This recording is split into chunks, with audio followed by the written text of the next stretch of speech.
විනයට ආල කළ බැේසිනා රාගයද ආදරය විමසූ නිසා නිහඬවම ඉදකිමද නොදනී ඇබේදනා සොඳුරු බව නිහඬ කර සාලිලුම් මන්මත් මුණා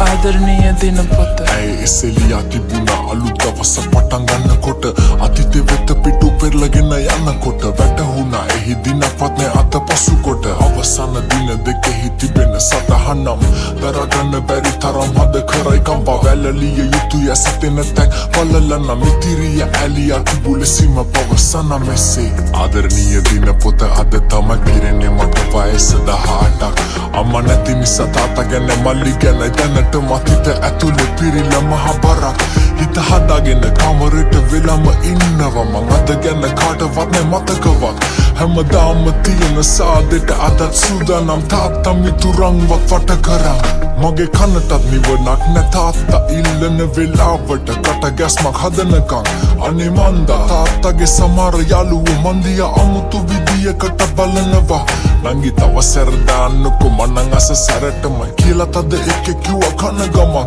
ඒකේ කැත පැත නොදකින්නම තාත්තට වැඩියද ඉතින් කාමරේට ආවරවලම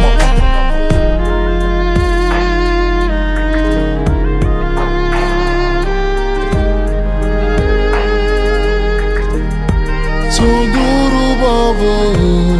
නිහඬ කර සාලිලුම්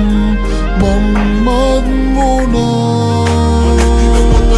මගේ සරිද්දිත් පරක්කුයි අත් දෙක තිබ්බ මගේ බෙල්ල වට කරන් කෑ ගහන්න දැඟලුව මං එත්තෙ මිනිහ මගේ ඇඳුමකින්ම කට තද කළා ඇයි පිල්ලං ගහන්න වේගෙකින් මගේ අත් දෙකයි කකුල් දෙකයි ඇතිරිල්ලෙන් පටලලා මොරු සූරන වැස්ස වෙලාවේ එතිරිසන මගේ ආත්මයම විනාශ කළා මම බේරෙන්න හැදුව දඟලලා එවුනත් මට වඩා හයියයේ අමනයා කොණ්ඩෙන් අදමව අනිත් පැත්ත හරවලා ඒ සතා උගේ අසහනෙන් මව යට කළා කිමි අරන් දෙවෙනකොට අපායක මං එයවලම හැමදේම රූකත කළා ඒවා සමාජ ජාලවල පතුරනවා කිව්වම දැනුන්න බිය මව නිහඬ කළා අනේ අම්මේ පේන්නේ නැද්ද මාව ගන්න මට ඉන්න ඕනේ අම්මා ගාව කාටන කියන්නද මගේ වේදනාව පිරිමි ජාතියට කරනවම සාප මේ තමයි මගේ සටහන අවසාන දෙවියෝ පෙන්නාපි අනුකම්පාව ම සමුගත්තාම යුක්තිය ඉටු කරන්න බරයි මේ දිනපොත හමුවන්නට